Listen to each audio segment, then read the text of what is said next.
No es lo que ignoramos lo que nos impide prosperar. Lo que constituye nuestro mayor obstáculo es lo que creemos que sabemos y luego resulta que no es así. Josh Billings. Hola, soy Felipe Hernández y quiero demostrarte que puedes llegar tan lejos como lo creas y te lo propongas. Aprende y Emprende es un podcast destinado a compartir experiencias que te ayudarán a entender que los límites los pones tú. Bienvenidos y bienvenidas a un episodio más de Aprende y Emprende. Mi nombre es Felipe Hernández, soy coach y asesor financiero y en este capítulo quiero invitarte a que te hagas la siguiente pregunta. ¿Y si lo que tú crees es falso? ¿Qué pasaría? ¿Hasta qué punto has cuestionado tus creencias, lo que tú piensas que es real, lo que toda la vida has dado por cierto y que tú piensas que no hay ninguna posibilidad alguna de que no sea así? Todos estamos llenos de creencias.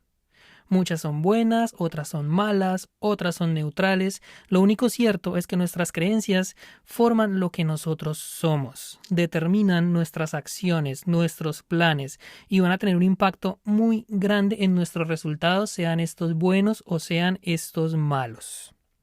Por eso te invito a que te cuestiones sobre ellas. Ahora, cuando te invito a que te cuestiones, no es para que necesariamente las descartes y digas, no, definitivamente estoy equivocado, ni para que las confirmes. Sencillamente para que pienses si las puedes mejorar, si las puedes cambiar o si las puedes reemplazar.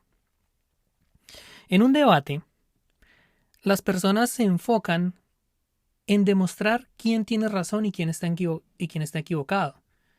Y esta es una manera incorrecta de afrontar un debate. Lo ideal en un debate es encontrar la verdad, independientemente de quién tenga la razón.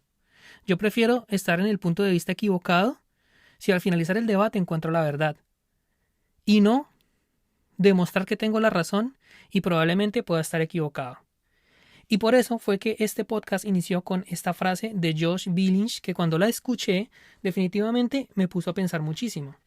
Y te la repito, no es lo que ignoramos lo que nos impide prosperar.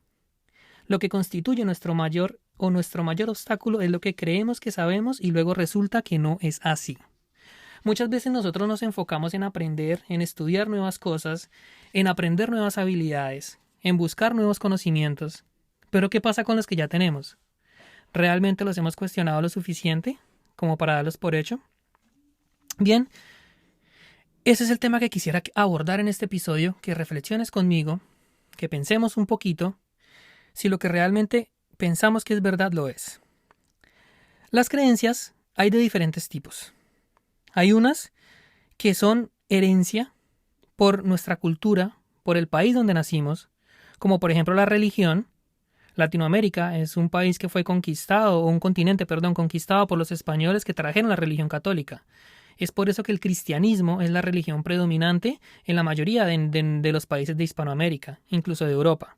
Pero si en lugar de haber nacido en Latinoamérica hubiera nacido en China, lo más probable es que serías budista, o en Marruecos o Argelia serías islam, o alguna religión árabe. Y lo que quiero decirte con esto es que tu creencia religiosa es producto de una coincidencia histórica que te puso en un lugar geográfico donde ya existía una predominancia de algún tipo de fe en específico. No quiero decir con esto que esté equivocado, que esté bien, que la tengas que dejar porque es algo absolutamente personal y es el tipo de creencias que no deberían hacerle daño a nadie. Aunque en la práctica sabemos que sí pasa. Sin embargo, es otro tema y no es lo que quisiéramos hablar en este podcast, ¿verdad? Aparte de las creencias religiosas, también están las creencias políticas, por ejemplo.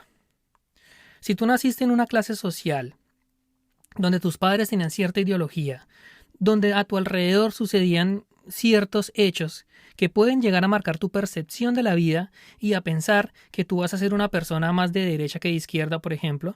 Sabemos que desde la Segunda Guerra Mundial el mundo se dividió en dos. Por un lado, el bloque capitalista, por otro lado, el bloque comunista, que más adelante evolucionó, y a partir de ahí empezaron a salir diferentes ramas, dentro de lo que hoy conocemos como izquierda, derecha, los demócratas, republicanos, en fin, siempre va a haber posiciones opuestas políticamente hablando. ¿Qué es lo que determina, y no sé si te has preguntado, que tú tengas una tendencia hacia un lado o hacia otro, o que definitivamente estés completamente neutro y seas apolítico? Probablemente una persona que nació en clases populares, como fue mi caso, que nací en el campo, en una familia muy humilde, que no teníamos pobreza extrema, pero sí nuestros beneficios eran muy limitados. Mi papá era profesor y él podía ver todas pues las injusticias que pasaban en la parte social con los estudiantes, la desviación de recursos. Eso evidentemente influenció nuestra ideología a ser mucho más de izquierda que de derecha. Si de pronto hubieras nacido en una clase social más privilegiada, donde de pronto no tuvieras tantas carencias, lo más probable es que tuvieras una ideología política de derecha. Ahora, esto no es una generalización, es una tendencia.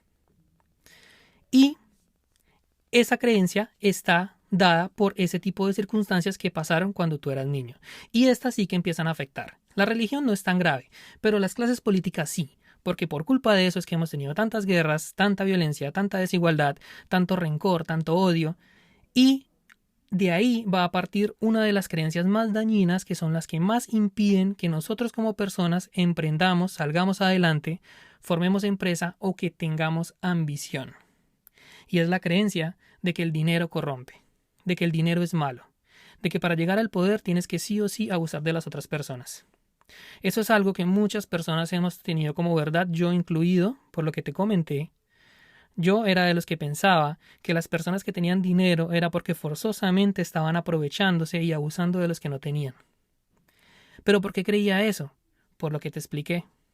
Por mi crianza, por mis circunstancias sociales, por lo que yo veía en mi escuela, incluso también algo por la religión.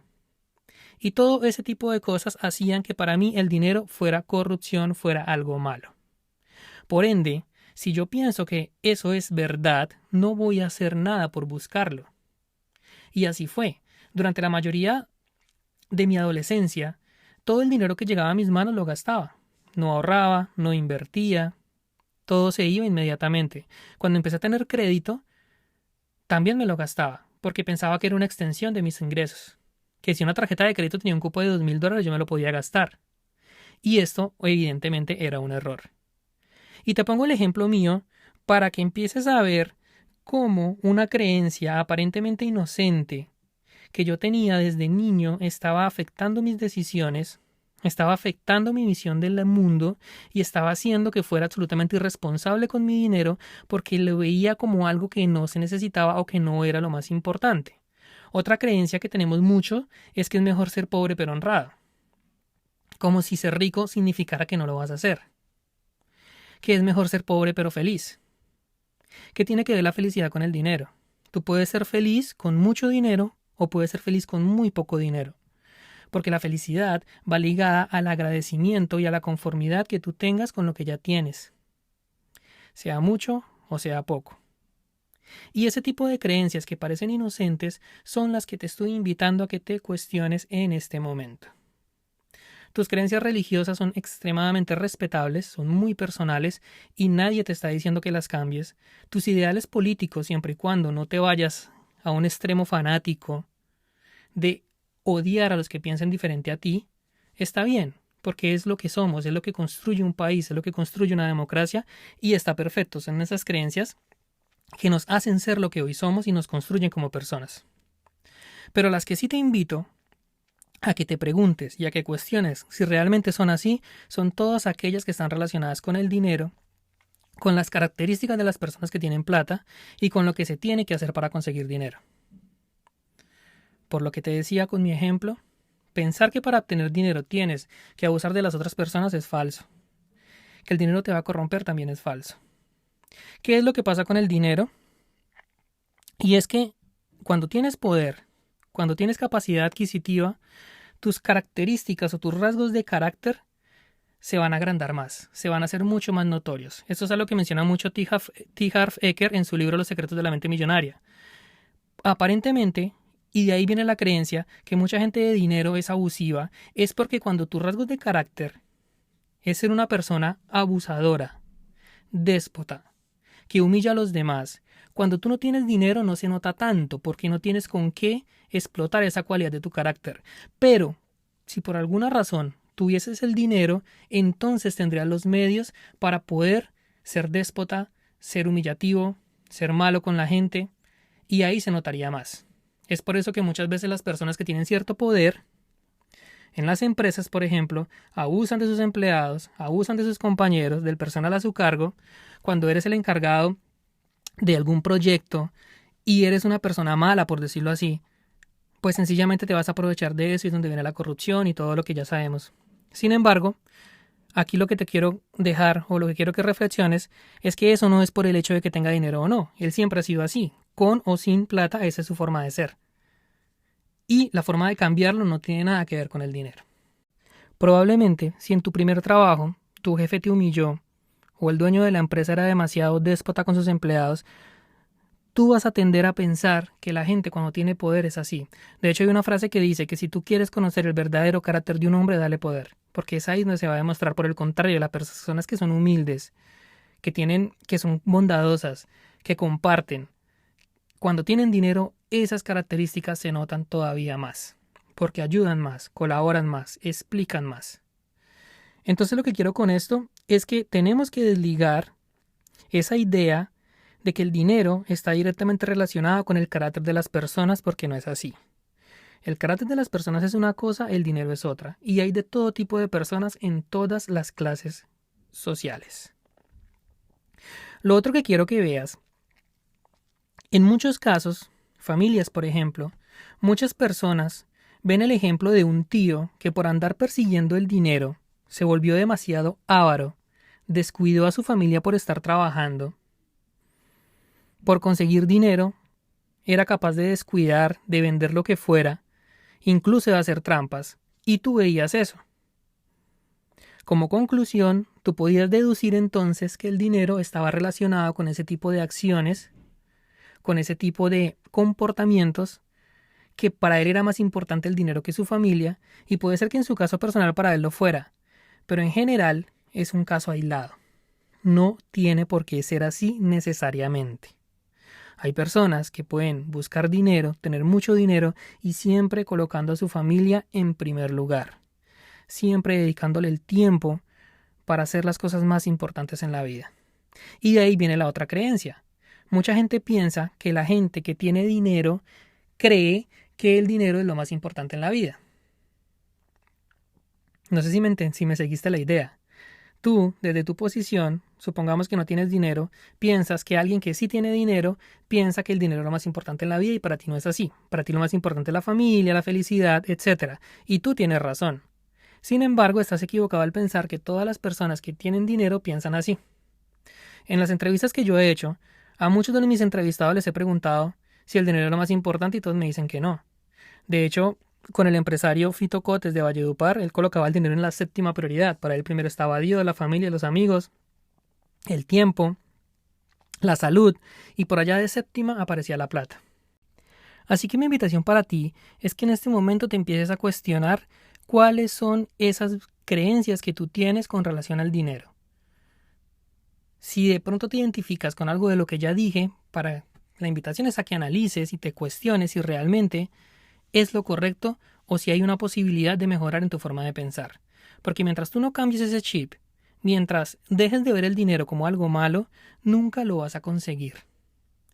Y es como contraintuitivo o puede ser algo paradójico de la personalidad humana, porque curiosamente la gente que piensa que el dinero no es lo más importante son los que más lo buscan.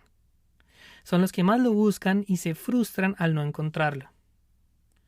Pero no se están dando cuenta que el problema es que hay una contradicción en su forma de pensar y en su forma de entender la vida.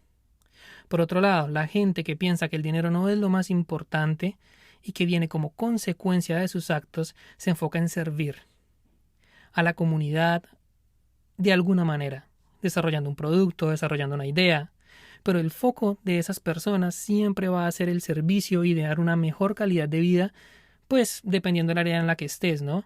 Digamos, Jeff Bezos, que fundó Amazon, pues vio la necesidad de que la gente tuviera un sistema de domicilio mucho más práctico para enviar y recibir paquetes, y de ahí creó Amazon. Ese tipo de inventos se hacen, obviamente el dinero es importante y vendría como añadidura, pero su motivación principal no era necesariamente el dinero, sino crear un sistema o una red que le permitiera a la gente tener un servicio. Y si me pongo a darte ejemplos de la mayoría de grandes empresas que hay, vas a encontrar la misma historia.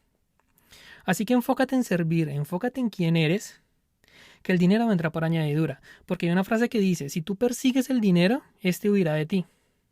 Se va a sentir acorralado. Por eso te digo que es algo bastante paradójico. Entonces se podría concluir que la clave para buscar el dinero es dejar de perseguirlo y enfocarse en el servicio. Ese es el mensaje que te quiero dejar con esta parte de las creencias en cuanto al dinero.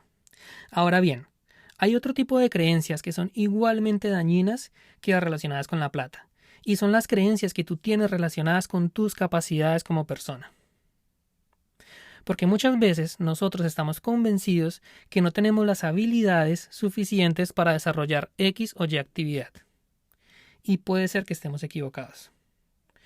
La mayoría de personas nos consideramos de una manera muy inferior a lo que la sociedad nos ve. Y ese es un principio que parte de la programación neurolingüística, que dice que todas las respuestas a nuestras preguntas o a nuestras inquietudes nosotros ya las tenemos. Lo que pasa es que no somos capaces de verlas porque estamos enfrascados en creencias. Muchas de ellas, por ejemplo, si yo no fui a la universidad, no me considero una persona inteligente. Porque estamos confundiendo el reconocimiento de algo o el reconocimiento del éxito para este caso con el éxito. Si tú vas a la universidad y te entregan un título, ese título es el reconocimiento de que tú cursaste una carrera y que tú acabaste. Ahora bien, eso no significa que tus capacidades y que tus habilidades hayan cambiado mucho por el hecho de tener ese título. Hay personas que no son profesionales, que son mucho más capaces que las que sí lo son. ¿Por qué? Porque una cosa es el reconocimiento, que es tu título, y otra cosa son tus habilidades y tus capacidades, que probablemente no tienes un título, pero tú sí que sabes que las tienes. Entonces hay que tener cuidado con ese detalle. ¿En qué nos estamos enfocando? ¿En el reconocimiento de nuestras habilidades? Si tú consideras que eres muy bueno en los deportes, pero en tu equipo no te aceptaron, en tu equipo de fútbol, por ejemplo, entonces te vas a quedar pensando que eres un muy mal deportista. Pero ojo, ahí no te estaban reconociendo tu talento, lo cual no significa que no lo tengas. La persistencia es aquí la clave para que pongas en prueba si realmente eres talentoso en algo o no. Entre tú más lo intentes, más probabilidades hay de que lo logres, y eso se trataba uno de mis episodios anteriores. Compensa con números tu falta de habilidades. Si tú no te consideras una persona capaz para hacer negocios, tienes que empezar a intentarlo. Si intentas vender algo y nadie te lo compra, tienes que seguir intentando. Si quieres crear una empresa, quieres crear una idea, tienes que intentar hasta que te funcione. En el camino vas perfeccionando. Y aquí la creencia es que si tú no tienes habilidades nunca vas a poder salir adelante. También te invito a que te cuestiones. Otra creencia es que para poder sacar un proyecto adelante tienes que tener una estructura montada con un plan de acción de A a Z. Si pasa esto, hago esto, si pasa esto, hago esto, y tener todos los planes previamente establecidos antes de tomar acción.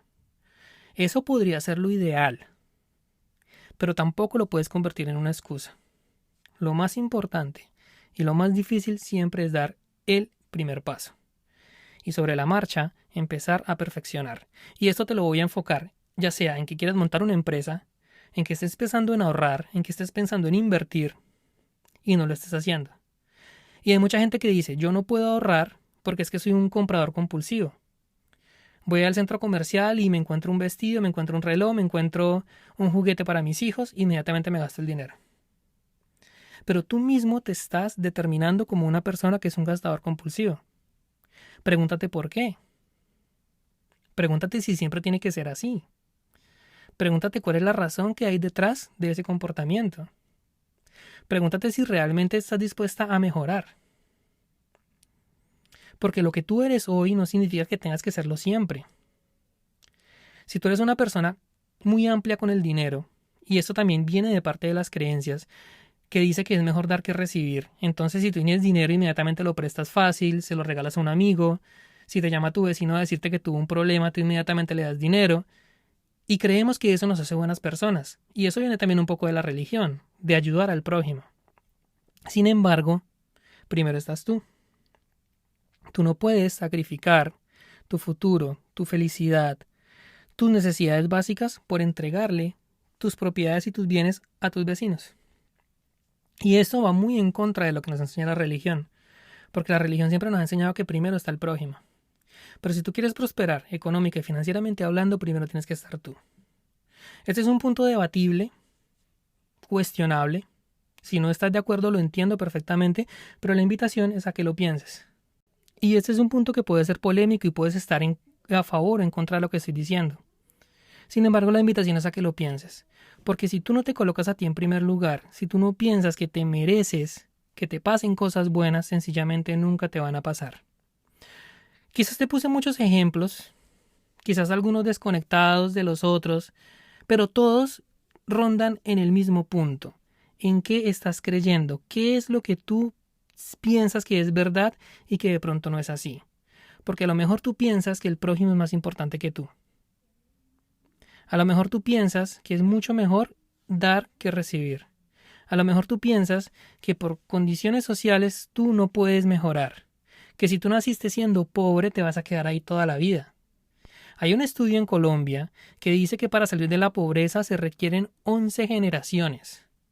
Y eso estadísticamente puede ser cierto porque es lo que los números muestran. Porque la gente que nace en la pobreza suele quedarse ahí y la siguiente generación también y la siguiente también y por allá hasta la 10ª y 11 generaciones que empiezan a salir.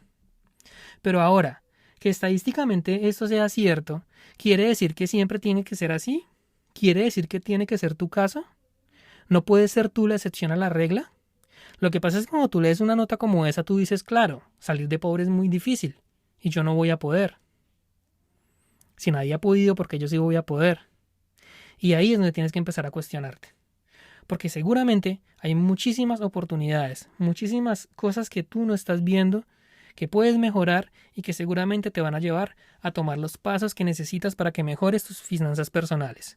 Como lo es que empieces a ahorrar, que empieces a tener un presupuesto, que empieces a administrar mejor tu dinero, a gastar menos de lo que ganas y todos esos excedentes empezar a ahorrarlos para después invertir. Porque esa es la única fórmula que te va a sacar de la pobreza. Quiero felicitarte y reconocerte por llegar al final de un nuevo episodio. Eso demuestra tu compromiso con tu educación y progreso en el área del crecimiento personal, las finanzas y las inversiones. Espero de todo corazón que lo explicado en este episodio haya sido de valor y utilidad para tu vida. Si así fue, quiero invitarte a compartir este podcast con familiares y amigos a quienes tú consideres les pueda servir. Por último, quiero que pienses en qué te convertirías, qué conocimientos adquirirías si escucharas un podcast al día. Puedes hacerlo mientras te diriges al trabajo, en el tráfico, en tu auto, en el autobús o haces los quehaceres de la casa. Así que en la descripción de este episodio te dejo un link para que te unas a mi comunidad de WhatsApp donde a diario comparto los mejores podcasts sobre finanzas y crecimiento personal. Ahí te espero.